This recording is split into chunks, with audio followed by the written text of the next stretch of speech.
प्यारे साथियों नमस्कार। आज मैं लेकर आया हूँ झांकी, मुंशी प्रेमचंद की ये प्रसिद्ध कहानी है। आइए स्टार्ट करते हैं। कई दिनों से घर में कलह मचा हुआ था। माँ अलग मुंह फुलाए बैठी थी, स्त्री अलग। घर की वायु में जैसे विष भरा हुआ था। रात को भोजन नहीं बना। दिन को मैंने स्टोव पर खिचड़ी डाली, पर खाया किसी ने नहीं। बच्चों को भी आज भूख न थी। छोटी लड़की कभी मेरे पास आकर खड़ी हो जाती, कभी माता के पास, कभी दादी के पास, पर कहीं उसके लिए प्यार की बातें न थी।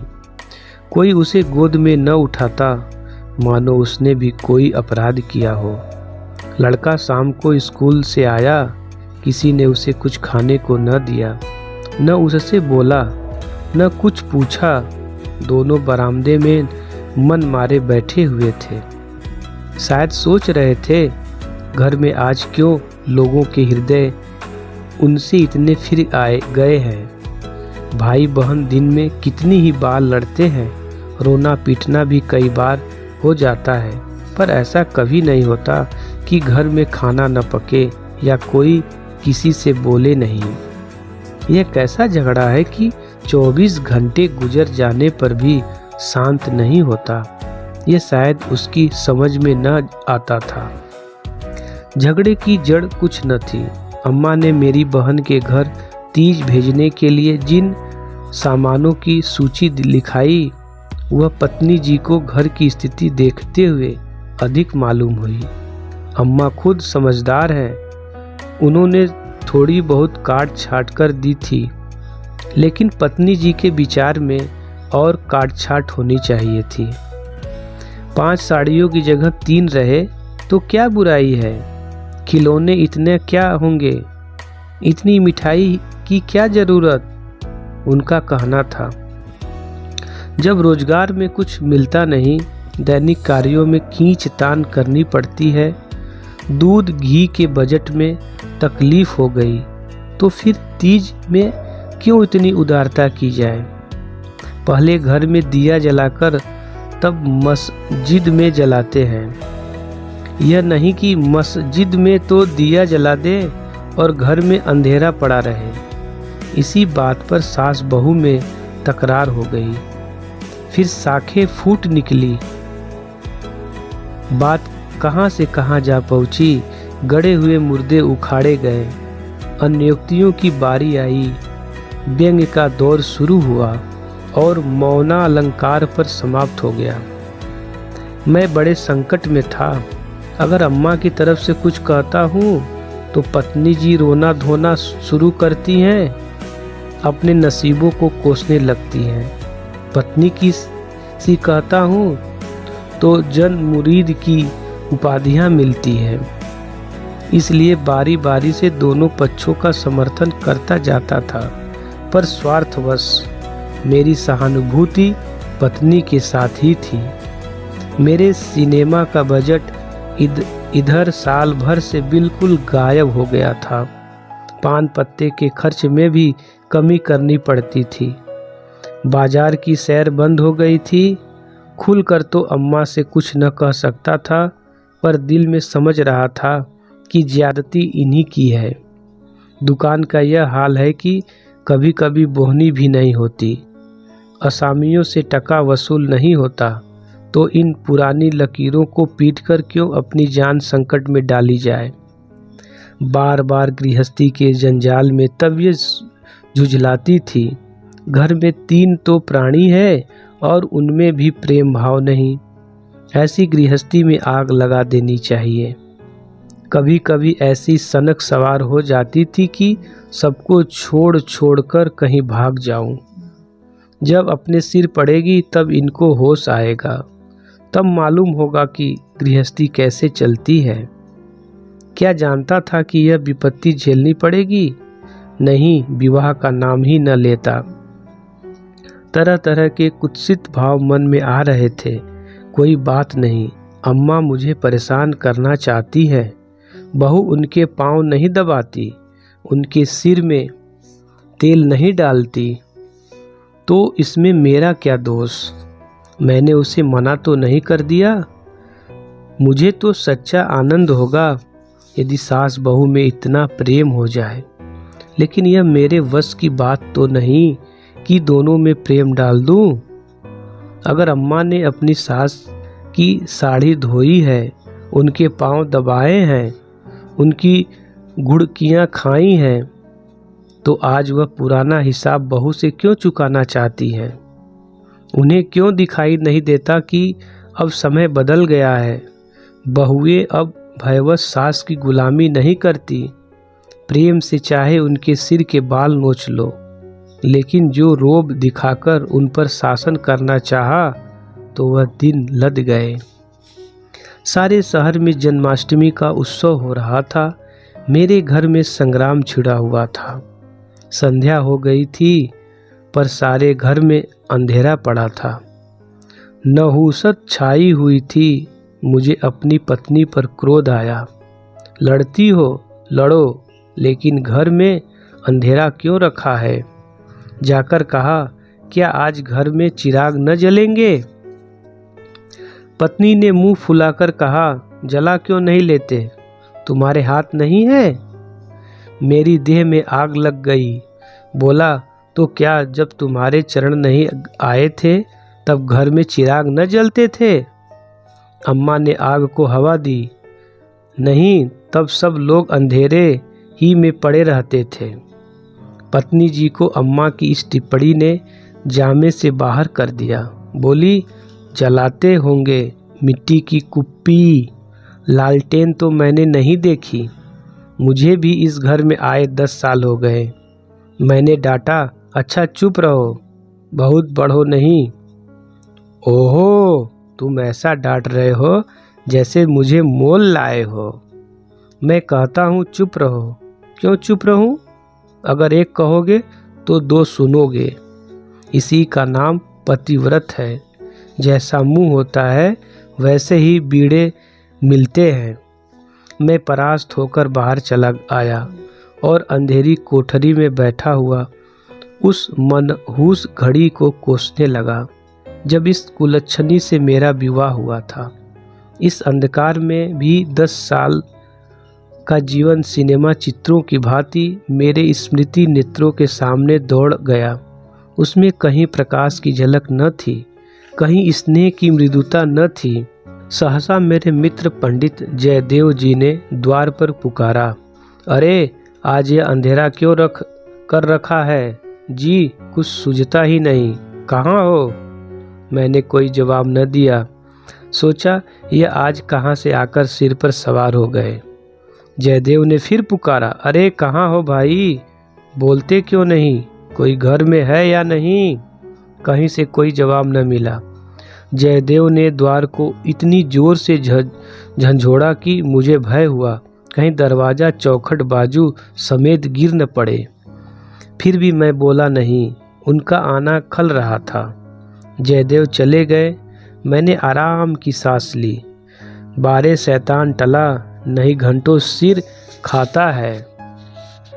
मगर 5 ही मिनट में फिर किसी के पैरों की आहट मिली और अब की टार्च के तीव्र प्रकाश से मेरा सारा कमरा भर उठा। जयदेव ने मुझे बैठे देखकर कुतूहल से पूछा, तुम कहाँ गए थे जी? घंटों चीखा, किसी ने जवाब तक न दिया। यह आज क्या मामला है? चिराग क्यों नहीं जले? मैंने बहाना किया। क्या जाने, मेरे सिर में दर्द था। दुकान से आकर लेटा तो नींद आ गई, और सोए तो घोड़ा बेचकर, मुर्दों से शर्त लगाकर। हाँ यार, नींद आ गई। मगर घर में चिराग तो जलाना चाहिए, या उनका रिट्रेंचमेंट कर दिया। आज घर में लोग व्रत से है, न हाथ खाली होगा। खैर चलो, कहीं झांकी देखने चलते हो? सेठ घूरेलाल के मंदिर में ऐसी झांकी बनी है कि देखते ही बनता है। ऐसे शीशे और बिजली के सामान सजाए हैं कि आंखें झपक उठती हैं। अशोक के स्तंभों में लाल हरी नीली बत्तियों की अनोखी बहार है। सिंहासन के ठीक सामने ऐसा फव्वारा लगाया गया है कि उसमें से गुलाब बजल की फुहारें निकलती हैं। मेरा तो चोला मस्त हो गया, सीधे तुम्हारे पास दौड़ा आ रहा हूँ। बहुत झांकियाँ देखी होंगी तुमने, लेकिन यह और ही चीज़ है। आलम फटा पड़ता है। सुनते हैं दिल्ली से कोई चतुर कारीगर आया है, उसी की यह करामात है। मैंने उदासीन भाव से कहा, मेरी तो जाने की इच्छा नहीं है भाई, सिर में जोर का दर्द है। तब तो जरूर चलो भाई, दर्द भाग न जाए तो कहना। तुम तो यार बहुत दिक करते हो। इसी मारे मैं चुपचाप पड़ा था कि किसी तरह यह बला टले, लेकिन तुम सिर पर सवार ही हो गए। कह दिया मैं न जाऊंगा, और मैंने कह दिया मैं ज़रूर ले जाऊंगा। मुझ पर विजय पाने का मेरे मित्रों को बहुत आसान नुस्खा याद है।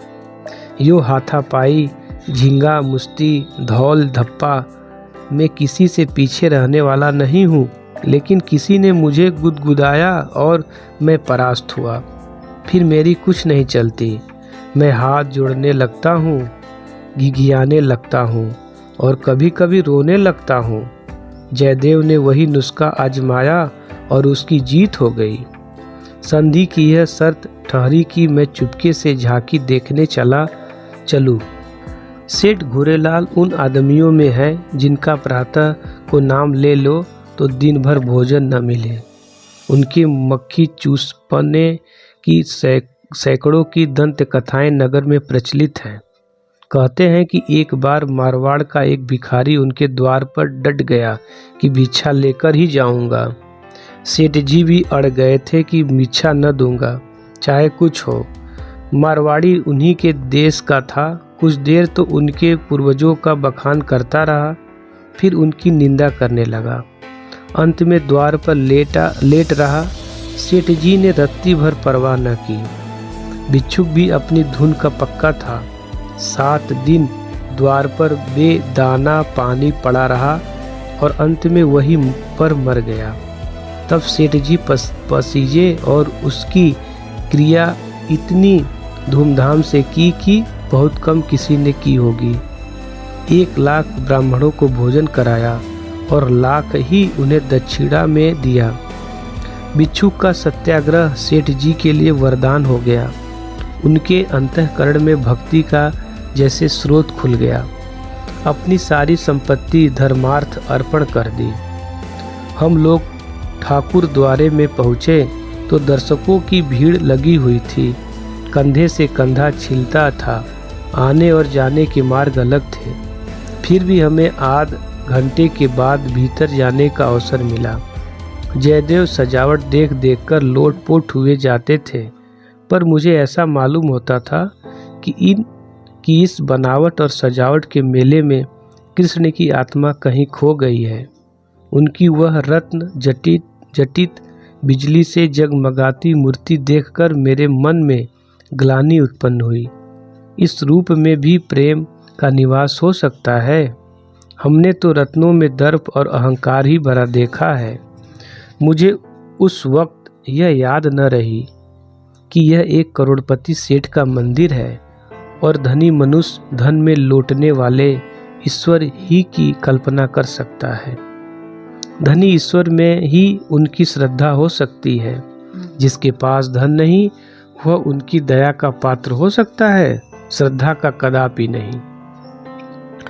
मंदिर में जयदेव को सभी जानते हैं। उन्हें तो सभी जगह सभी जानते हैं। मंदिर के आंगन में संगीत मंडली बैठी हुई थी। के लरकर जी अपने गंधर्व विद्यालय के कई शिष्यों के साथ तंबूरा लिए बैठे थे। पखावज, सितार, सरोद, वीणा और जाने कौन कौन से बाजे, जिनके नाम भी मैं नहीं जानता, उनके शिष्यों के पास थे। कोई गीत बजाने की तैयारी हो रही थी। जयदेव को देखते ही केलकर जी ने पुकारा, मैं भी तूफैल में जा बैठा। एक क्षण में गीत शुरू हुआ। समा बध गया। जहाँ इतना शोरगुल था कि तोप की आवाज़ भी न सुनाई देती, वहाँ जैसे माधुर्य के उस प्रवाह ने सब किसी को अपने में डुबा लिया। जो जहाँ था वही मंत्रमुग्ध सा खड़ा था। मेरी कल्पना कभी इतनी सचित्र और सजीव न थी। मेरे सामने न वह बिजली की चकाचौंध थी, न वह रत्नों की जगमगाहट, न वह भौतिक विभूतियों का समारोह। मेरे सामने वही यमुना का तट था, गुल्म लताओं का घूंघट मुंह पर डाले हुए। वही मोहिनी गुहुएं थी, वही गोपियों की जल क्रीड़ा, वही बंसी की मधुर ध्वनि, वही शीतल चांदनी और वही प्यारा नंद किशोर, जिसकी मुख छवि में प्रेम और वात्सल्य की ज्योति थी, जिसके दर्शनों ही से हृदय निर्मल हो जाते थे। मैं इसी आनंद स्मृति की दशा में था कि कंसर्ट बंद हो गया और आश्चर्य केलकर के एक किशोर शिष्य ने धुरपद अलापना शुरू किया। कलाकारों की आदत है कि वह शब्दों को कुछ इस तरह तोड़ मरोड़ देते हैं कि अधिकांश सुनने वालों की समझ में नहीं आता कि क्या गा रहे हैं। इस गीत का एक शब्द भी मेरी समझ में न आया, लेकिन कंठ स्वर में कुछ ऐसा मादकता भरा लालित्य था कि प्रत्येक स्वर मुझे रोमांचित कर देता था। कंठ स्वर में इतनी जादू भरी शक्ति है, इसका मुझे आज कुछ अनुभव हुआ। मन में एक नए संसार की सृष्टि होने लगी, जहाँ आनंद ही आनंद, प्रेम ही प्रेम, त्याग ही त्याग है। ऐसा जान पड़ा, दुख केवल चित्त की वृत्ति है, सत्य है केवल आनंद। एक स्वच्छ करुणा भरी कोमलता जैसे मन को मसोसने लगी। ऐसी भावना मन में उठी कि वहाँ जितने सज्जन बैठे हुए थे सब मेरे अपने हैं, अभिन्न हैं। फिर अतीत के गर्भ में मेरे भाई की स्मृति मूर्ति निकल आई। मेरा छोटा भाई बहुत दिन हुए मुझसे लड़कर घर की जथा लेकर रंगून भाग गया था और वही उसका देहांत हो गया था। उसके पार्श्विक व्यवहारों को याद करके मैं उन्मत्त हो उठता था। उसे जीता पा जाता तो शायद उसका खून पी जाता, पर इस समय उस स्मृति मूर्ति को देखकर मेरा मन जैसे मुखरित हो उठा। मैं उसे आलिंगन करने के लिए व्याकुल हो गया। उसने मेरे साथ, मेरी पत्नी, स्त्री के साथ, माता के साथ, मेरे बच्चों के साथ जो कटु, नीच और घृणास्पद व्यवहार किए थे, वह सब मुझे भूल गए।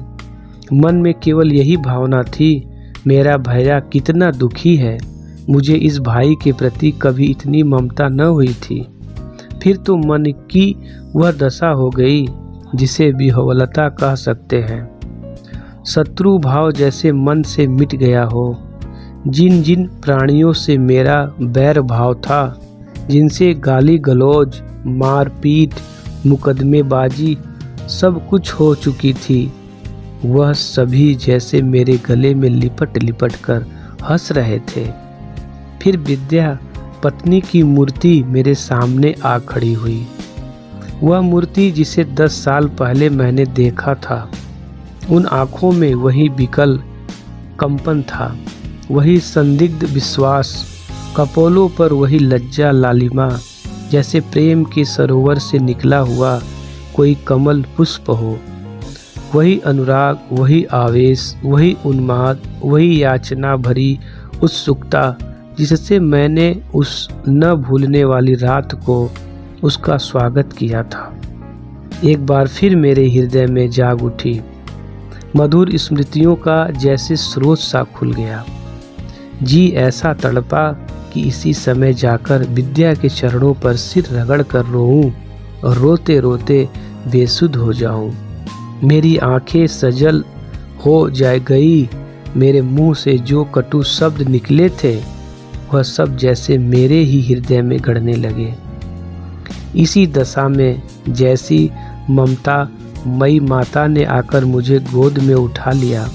बालपन में जिस वात्सल्य का आनंद उठाने की मुझमें शक्ति न थी, वह आनंद आज मैंने उठाया। गाना बंद हो गया, सब लोग उठ उठकर जाने लगे। मैं कल्पना सागर में ही डूबा बैठा रहा। सहसा जयदेव ने पुकारा, चलते हो, यहाँ बैठे ही रहोगे। तो प्यारे साथियों, ये वीडियो कैसा लगा आप ज़रूर कमेंट करके बताएं और वीडियो को लाइक करें, शेयर करें। फिर मिलते हैं दूसरे वीडियो के साथ। तब तक के लिए नमस्कार।